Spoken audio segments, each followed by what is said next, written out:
What's up, everybody? Pastor Nate here, Wake World Ministry. I want to just go ahead and briefly go over the traditions that we do during Christmas and the roots where it stems from. Very briefly, I promised I would do this back in October when I was going through my spiritual warfare series, exposing Halloween, which really is the celebration of Samhain.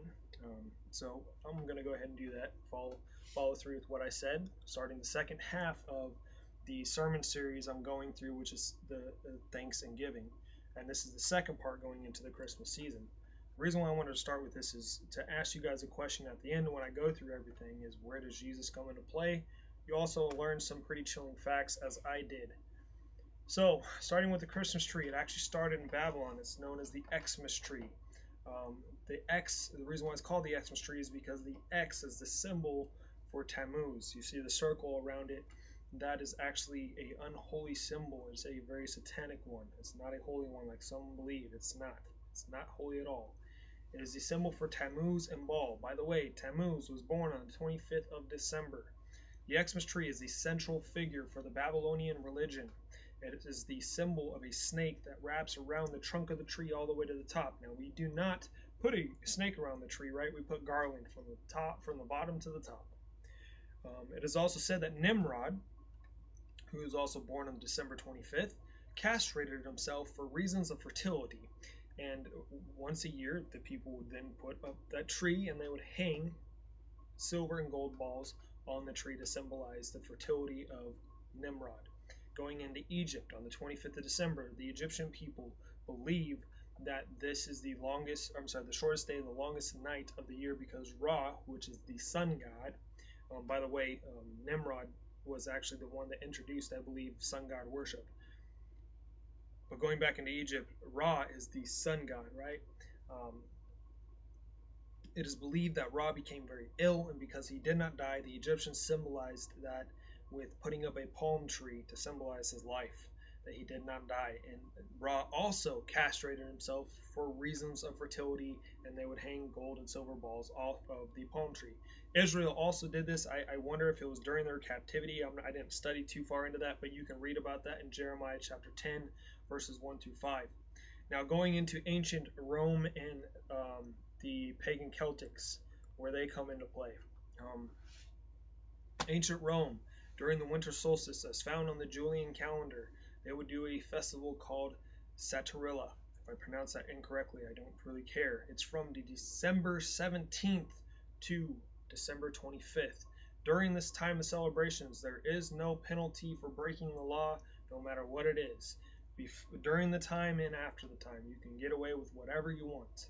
And at the end of this, they also did a sacrifice, usually an infant or a child. The ancient Romans also believe that this is the birth of the sun, like we see the sun, right? The Celtic pagans during this time, which by the way, Rome actually adopted what the Celtic pagans called the Yule log burning. Basically, the tree would eventually catch on fire, I believe, but they would put candles around the tree, Christmas lights, right? Um, So if you're not catching the ornaments I just went over along with the tree, is you got the Christmas bulbs, you got the garland, now you got the Christmas lights. The Celtic pagans called this celebration what's modernly called as the Olwen Arthur, or known as Yule, as seen on the pagan calendar. That's where we're at here. They would also do some way, shape, or form of a sacrifice, a human sacrifice, but they decorated the tree with bright colors and ornaments to basically signify their the sun, the significance to the pagans, the sun, the moon, and the stars that represent the souls of those who died the previous year. This is the one that talked about the candles. This is to light the way for the ones that have passed before. So the Yule Lord, the stag god, as he would hunt those souls down as they pass, because this is also another time of the year where the spiritual and physical realm is at its thinnest, just like back in Samhain. Um, they would light basically their way, and they would also put gifts on the tree for the gods and goddesses. Um, so that is basically what happens during the 25th of December, the winter solstice. for every single one of those. Very common. And they also did this for the Celtic pagans did this for sun god worship as well, or something to do with the sun because it has to do with the harvest coming up.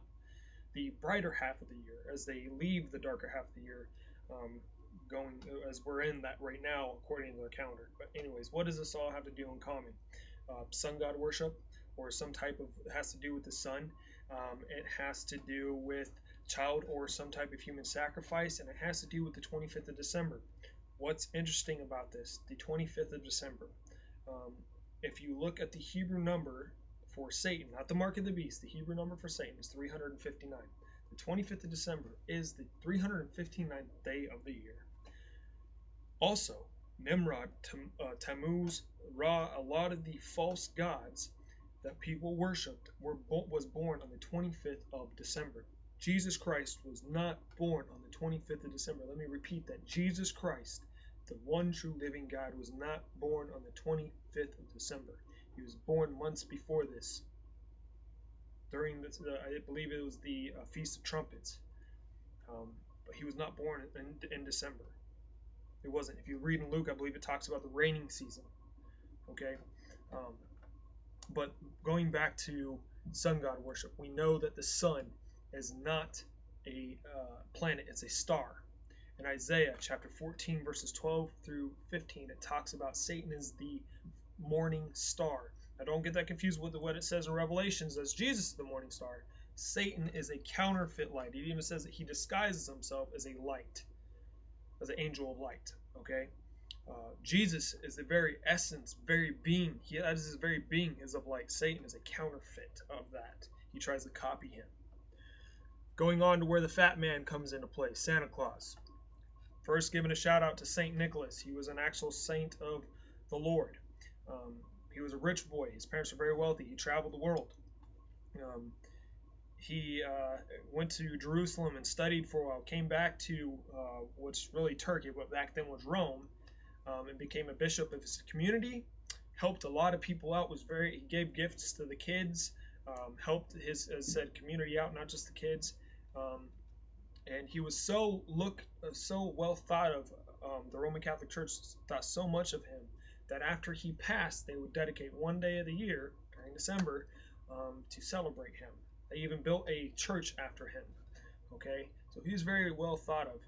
That is not the Santa Claus that we think of. Honestly, I think the Santa Claus, how we birthed him, we've created we've collaborated all the traditions of Christmas through time and created it into what we have now, which is a mess of things.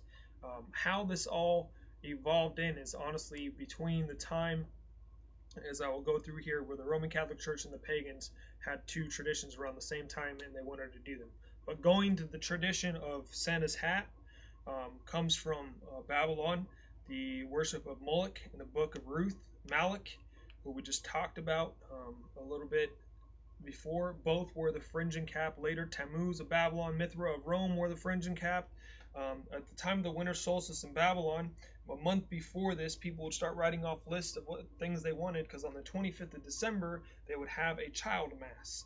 It was a child sacrifice time where the priest would light hot fires under the idol of Moloch, and they would place the firstborn in the hands of Moloch or on the lap of Moloch while they read off the list of things that they wanted.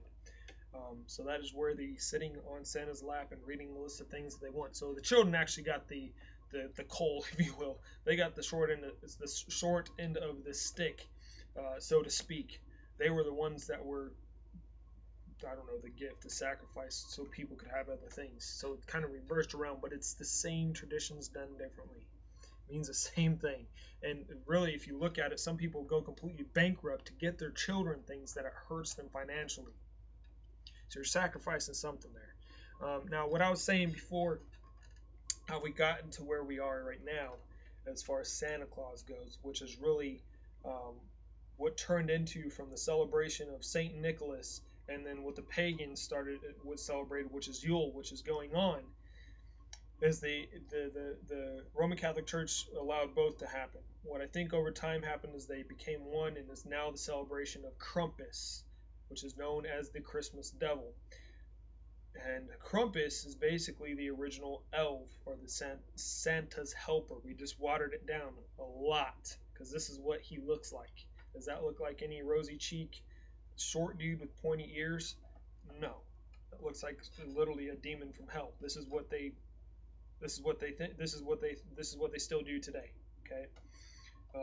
Going with Krampus, the celebration is basically on the 24th, I believe. Well, it's actually December 6th they celebrate it now, but it's said that the eve before Christmas or time before Christmas, Saint Nick, which is really Old Nick of what they've turned it into because of the very fact of what goes on, and that basically Krampus and Saint Nick tag team together to go after the good children, the naughty children.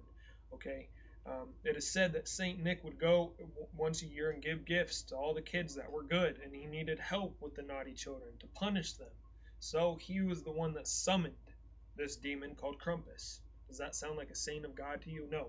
That is why I call him Old Nick, what they've turned him into. What Old Nick means or Old Scratch means is actually devil or Satan. Okay?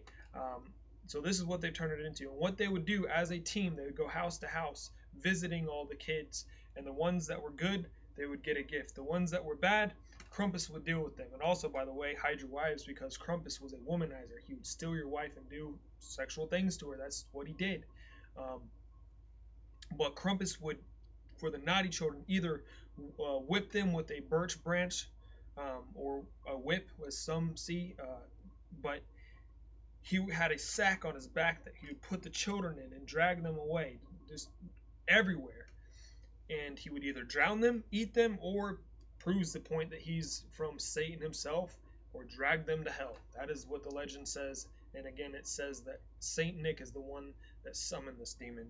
And the reason why I also say that is because he is very well, his image, as you saw before, is basically brown or black hair, goat horns, or a type of horn with a long tongue, and chains, signifying that the Christian church bound him and he basically broke free, or Saint Nick, Old Nick, broke him free from them. So my question is, in the midst of all this chaos, where is Jesus in it all? Look for the next video on what I have to say about that. Please share this. God bless you all.